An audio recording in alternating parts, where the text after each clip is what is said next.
Welcome to East by West Farms. Here we grow what we eat and eat what we grow. Today we're going to talk about our experience about looking for a farm.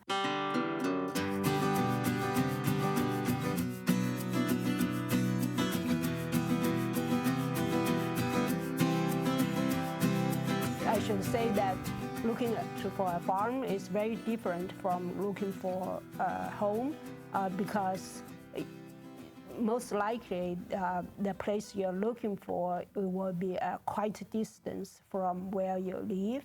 So you cannot really visit a lot of places before you make a decision. The second thing is we find out that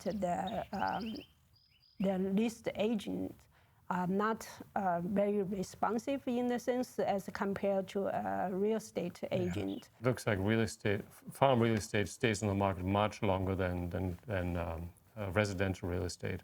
Ideally, you should have pretty good idea when you talk to the agent, and especially when you come to visit the land. And you can eliminate a lot of things just by looking at the listings, talking to the agent. If you just do a search on Google land for sale, there will be a few websites pop out. Zillow do have some farm listing, I believe. But the website we use the most is called Lands of America. And that I like that website because you can set up your search criteria like what's the distance from where you are, and price range, and also the acreage range. Keep track of what you talk to the agent with, and because at least I can keep this all in my head. And the next we will talk about is how do you make up your criteria, or what things you should consider when you're looking for a property. And we come up with 10 things you may want to consider. The first thing on our list, the first things we consider is the distance from where we live. Obviously, the property we have is we treat it as a weekend getaway. Yeah, so that was the original plan before COVID, that we spent most of the weekends here on the farm. And we both have full-time jobs, so we spent the weekdays or the work weeks at the home in the city. Within 1.5 hour driving distance, so it is roughly 90 miles. The second consideration, of course, is which region you want to look at. Yeah. We're kind of we live kind of in the middle of the DFW metroplex area. And we could go either direction. Yeah. And the land is very different, the price is very different. Yeah. So at the beginning, really, we didn't choose the region, but then we kind of get an idea of what kind of soil, for example, and what kind of price, and then we start to zoom into this area that we want to visit, to consider. Yep. So we actually zoom into 2 areas. Yep. Ideally, you will focus on 2 or 3 areas around you, and if you go visit, ideally you should kind of be able to visit 2 or 3 properties within one visit. The third point is the price. So if you organize your Excel file by region or by area, and then you put down the price, usually you set kind of like average per acre, and that you can very clearly see that which region is the most expensive property-wise, which region is cheaper. And it's also interesting that in a region, the prices are pretty much the same. Right? So right. If you're in one region for a comparable house or comparable structure and a comparable acreage, you pay about the same price. There's not a huge amount of differences thanks to the internet these days. So when you consider price, obviously you also want to set up your own budget as well. That once you have some idea of kind of how expensive the land is, and then you can kind of set up your own budget, how much money you want to spend. For cash, definitely, if you can afford it, cash is the best way because the financing for farms is different from financing for getting a mortgage for a house. So that seems to be much more complicated, and you have lots more leverage if you can pay by cash. And it's also affordability, right? I mean, if things happen, you don't have a lot of income from a farm. So if you don't have a daytime job or you lose your job, which obviously happened a lot these days, you still need to be able to afford the mortgage payments. Number 4 is actually road access, how accessible the property is. And it also depends on, in the long term, what you want the farm to be. If you consider an investment that you think eventually you might divide and sell a part of it, then the frontage road is important because without frontage road, you cannot divide the property. You want it to be close to a major highway or not. The advantage of being close to the major highway is easy to get on the highway, so that, and also if you want to say have people to come to visit the farm as a business, that is an advantage that people don't want to drive too much in the country road before come to your farm. Of course, if you are away from the major road, then it's quieter. Number 5 is the soil.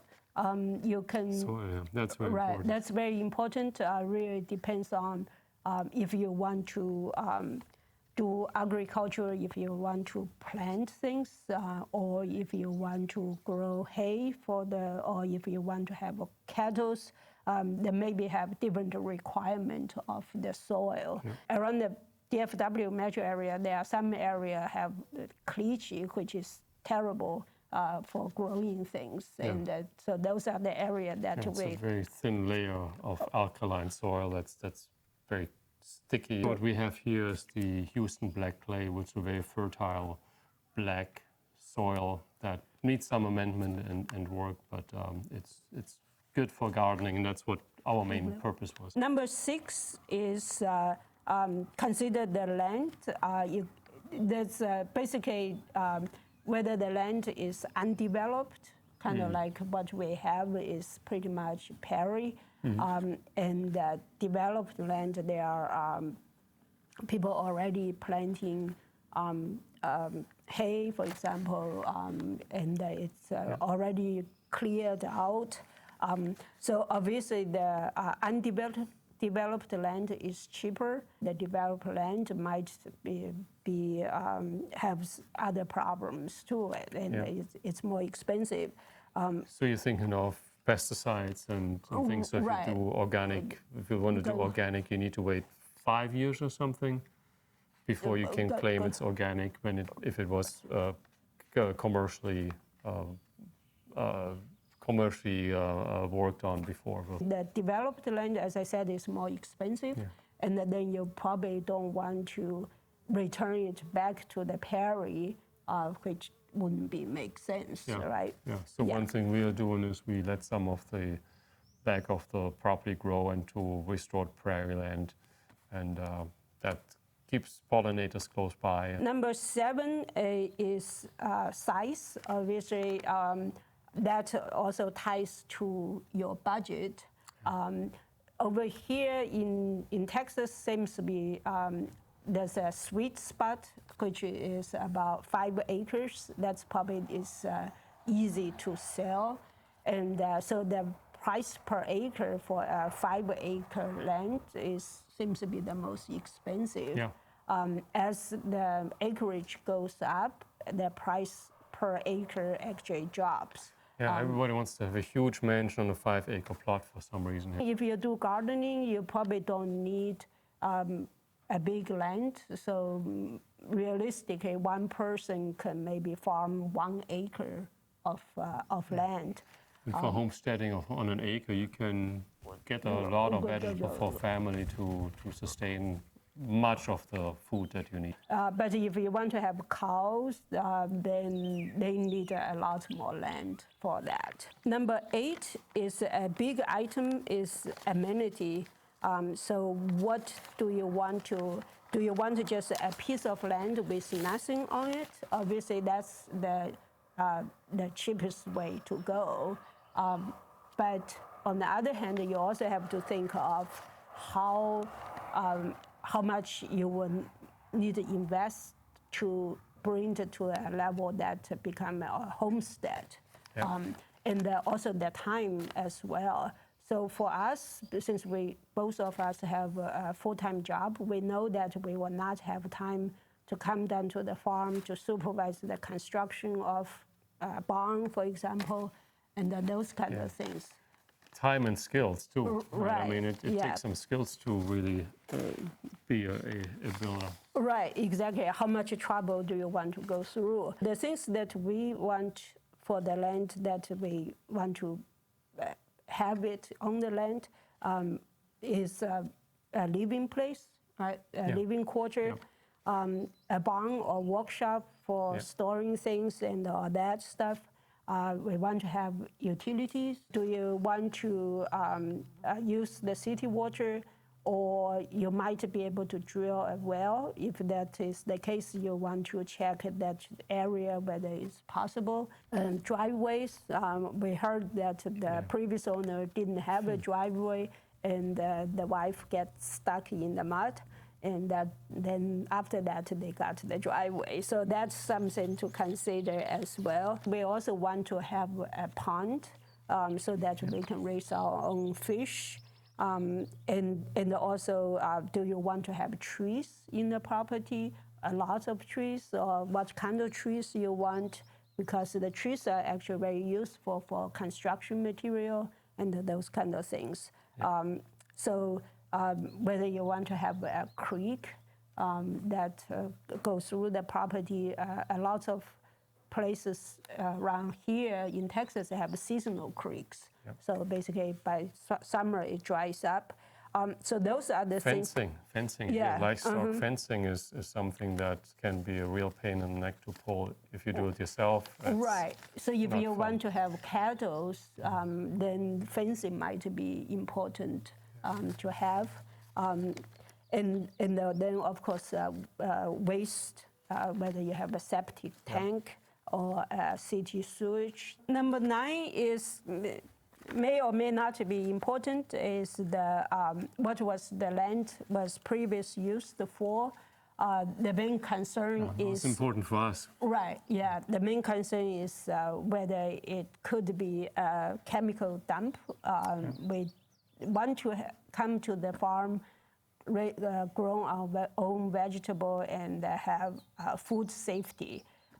So it doesn't help if we buy a piece of land that is a chemical dump and have all the toxic soil that really kind of beat the purpose. How do you know if there's any chemical issue?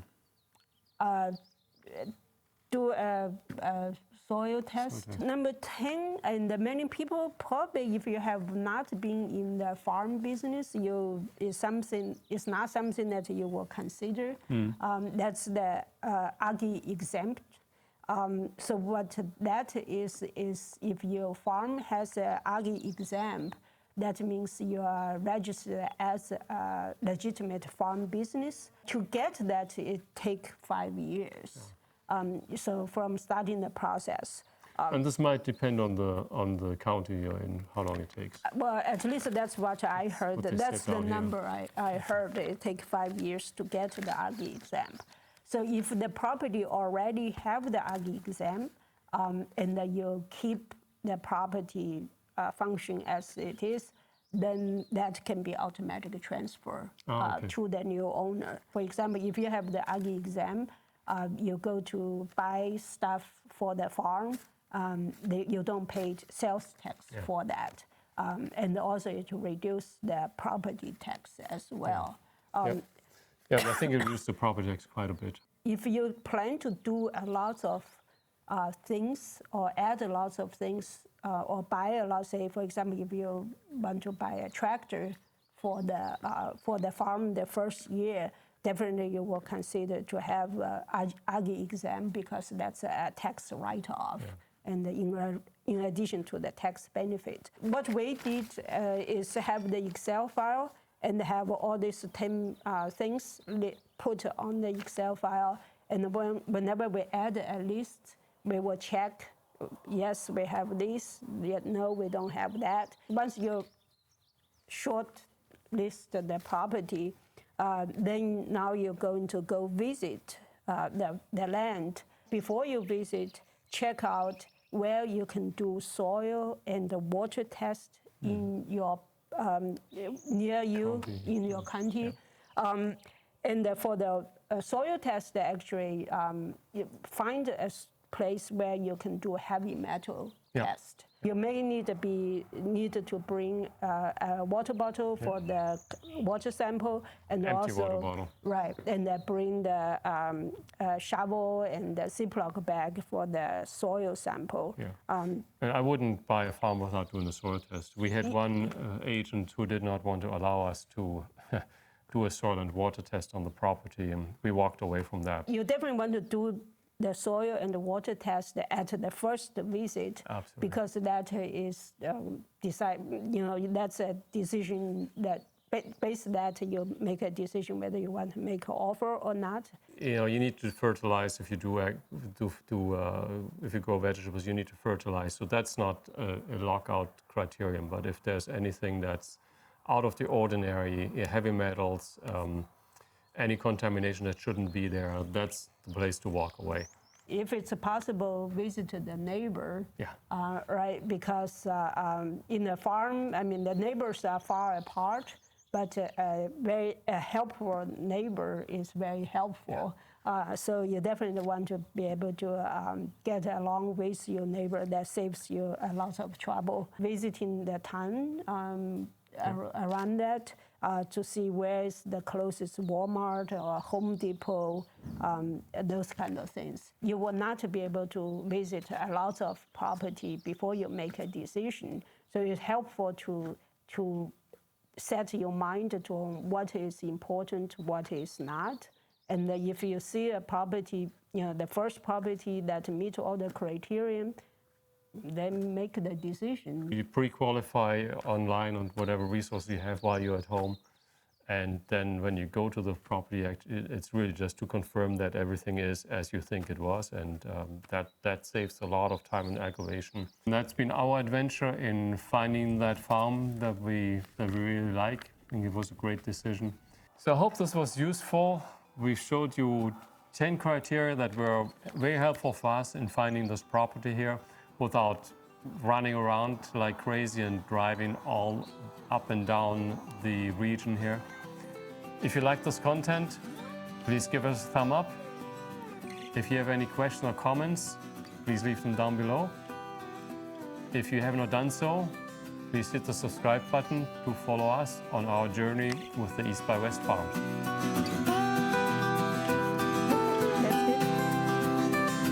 All right, thank you. Ooh.